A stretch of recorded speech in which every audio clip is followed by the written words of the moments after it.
আসসালামু আলাইকুম। আমি চলে আসছি আপনাদের সবার পছন্দের মিমি আপু। আমি চলে আসছি গ্রামের বাড়িতে। এখন হলো আমের ভরপুর সিজন, আর এই সিজনে আম মাখা খায় না এমন মানুষ নাই বললেই চলে।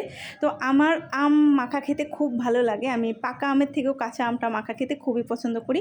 আর এখানে মাটিতে দাঁড়িয়ে গাছ থেকে আম পাড়া যায়, এখানে আমাকে আটকানো অসম্ভব। আমি এখান থেকে একদম মাটিতে দাঁড়িয়ে দাঁড়িয়ে অনেকগুলো আম পেড়েছি, বাট আমার এতটাই ভালো লাগতেছে যেটা আপনাদেরকে বোঝাতে পারবো না।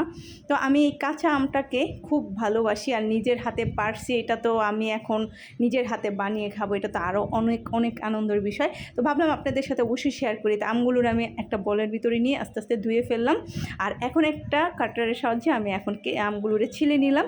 এখন ছিলা কমপ্লিট, এখন খালি ধোবো। ধোয়ার শেষে আমি এই যে এখন ক্যাশার করতেছি, ক্যাশার করে কমপ্লিট। এখন আমি কি করব, আমটাকে মাখানোর জন্য যা যা দিতে হয় আমি সবগুলো দিয়েছি। এখন মাখা হয়ে গেছে, এখন শুধু খাবো। আপনারা দেখে কেউ আমাকে লোভ দিবেন না, কারণ আমার তাহলে পেট ব্যথা করবে।